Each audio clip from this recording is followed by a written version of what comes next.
Join us as we continue our 3-week French road trip from northern France to the Champagne and Alsace regions, Jura Valley to the foot of the Alps, and then back through central France.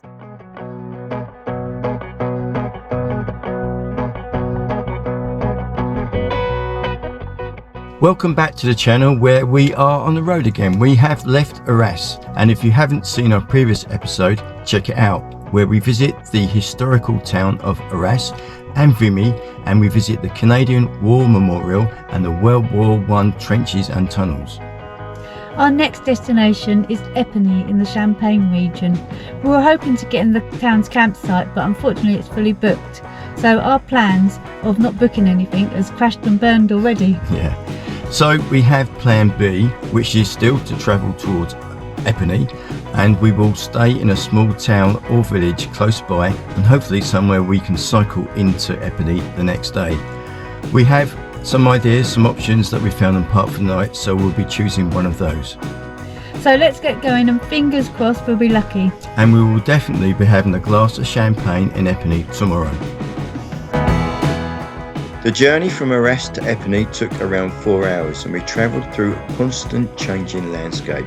And as we got closer to our destination, we were surrounded by vines.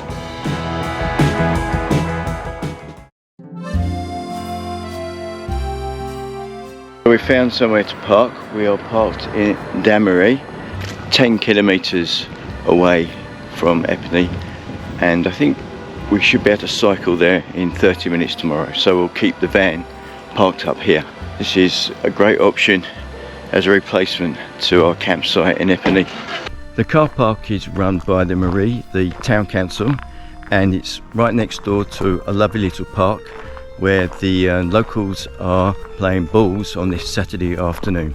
Seems to be a tradition for each place to have its own water tower and to have their name on the water tower itself. Does your workout in the morning? Yeah. You're going to come over here? Down here, opposite in the morning. If anyone remembers the Saint, this to me looks like the character at the beginning.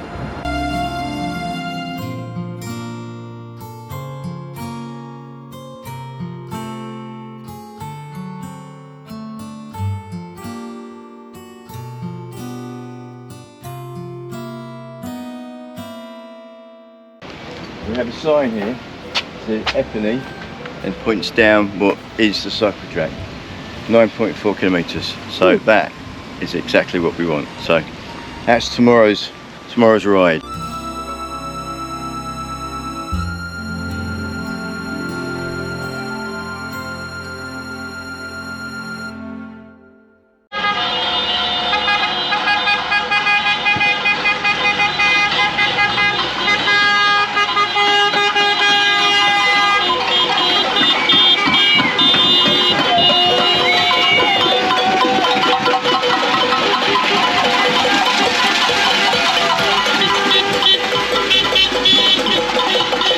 We think all of those guys dressed up and hooting are the harvesting teams. Yeah, just got the harvesting, I imagine.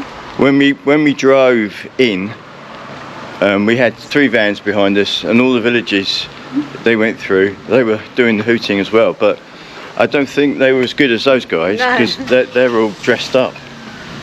And of course, if all the fields, all the vines we passed, there's loads and loads of harvesting going on. So it's obviously a big thing, maybe because it's Saturday night. Yeah, maybe. You know, it's been a week of harvesting, and maybe tomorrow they get a break. Yeah. So good to see, really excellent.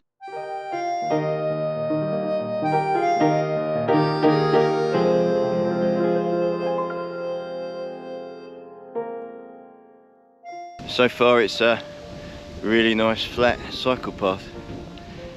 If it's like this all the way, it'll be brilliant.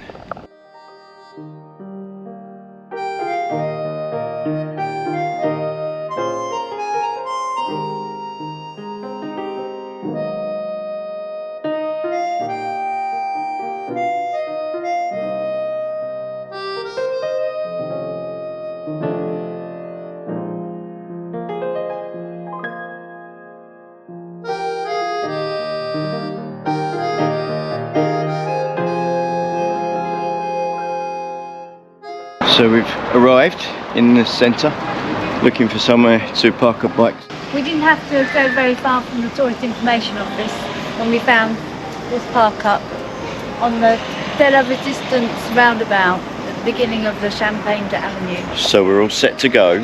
First stop, Champagne Museum. Yeah. Opens at 11 and on Sundays, or the first Sunday of the month, it's free. That's our kind of place. Here we go. Champagne Avenue.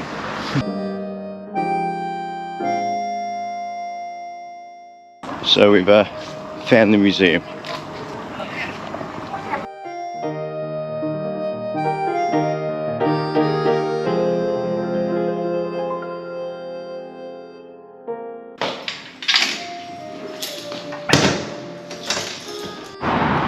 So we have our 2 free tickets.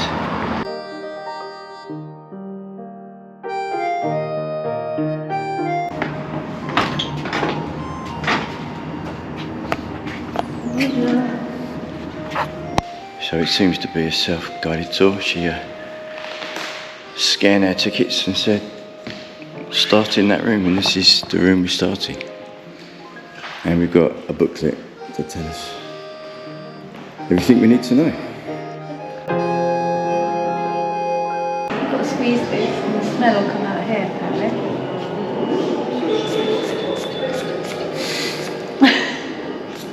And what do you reckon? Doesn't smell like wine to me. What's 8 hours? 8 years. So that's what the wine or the champagne will smell like after 8 years.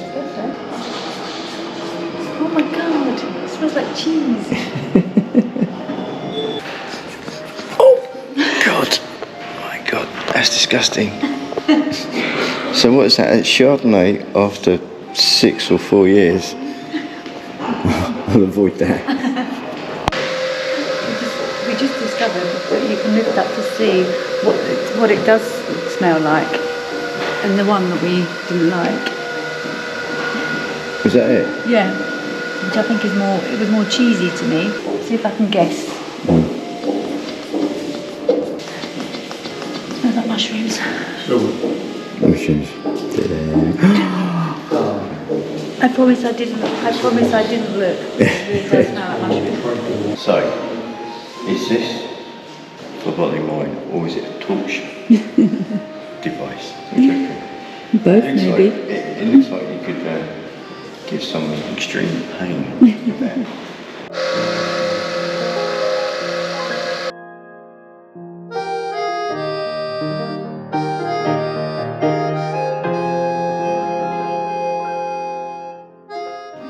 So the owner of this house was a wine merchant, and we're talking 18th century, and obviously maybe the 19th century as well, but clearly this is where he stored all of his stock. This is absolutely massive. I didn't expect it to be so big. So we thought, good little museum.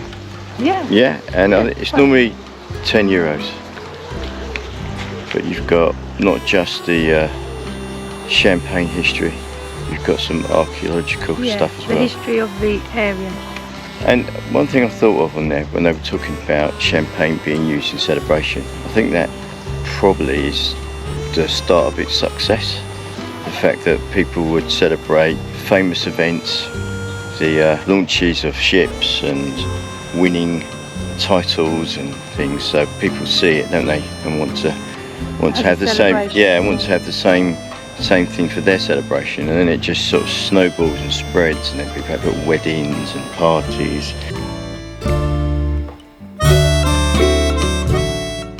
After the museum, we walked the length of Champagne Avenue, which is about a mile, with at least 20 champagne houses. We were looking for one where we could try a glass of champagne later.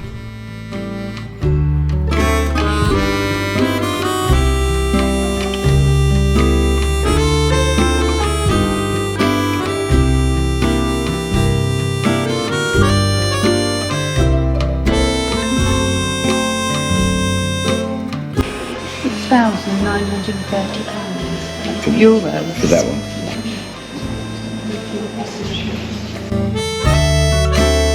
It was Dom Perignon who invented champagne in the 17th century.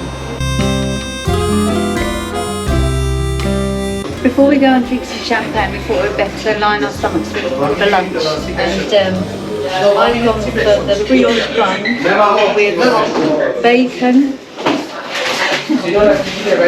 poached egg, cheese, avocado, hollandaise sauce. Looks amazing. And Martin has gone for eggs benedict with smoked salmon.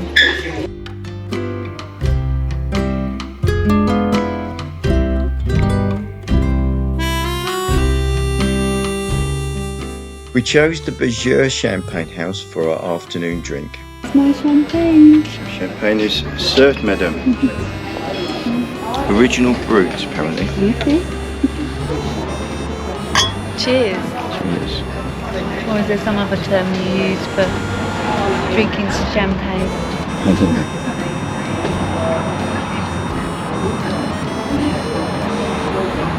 Nice. I mean, how much different it is to Prosecco, I'm not sure, but... Very refreshing. But I'm the same. You know, plenty of flavour, isn't it has plenty of flavour, but Prosecco is something we have at New Year's. Yeah. And I've normally had a few drinks of it as well. yeah, and to me it smells and tastes quite similar. And why wouldn't it, really? Yeah. I think if you're a champagne connoisseur, you'll probably tell me otherwise, but it's nice. And we went for the original brut, which €8 a glass, and they fill it up to here. So I think more than some of the other places were saying. A lot of places are advertising 10 centilitres. Yeah. I'm sure that is. Expensive with the other places. Yeah. So I think this is good value. Yeah.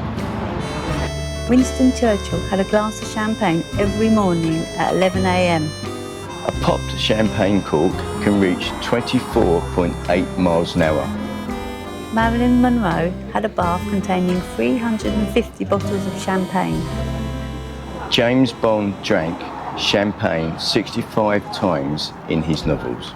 3 million bottles of champagne are produced each year, and the most expensive bottle produced so far is over $2 million. Épernay is the champagne capital, and it has 500,000 visitors every year. And in the region, there are 2,000 champagne houses.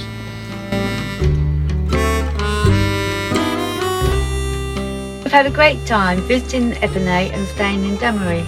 And Damery was a lovely traditional village set on a river, surrounded by vineyards, and we were quite lucky really, considering that we wanted to stay at the campsite, but the campsite is in Épernay, and we wouldn't have seen this village and the other villages that we saw and the countryside if we stayed there, and also with the bonus that it was free.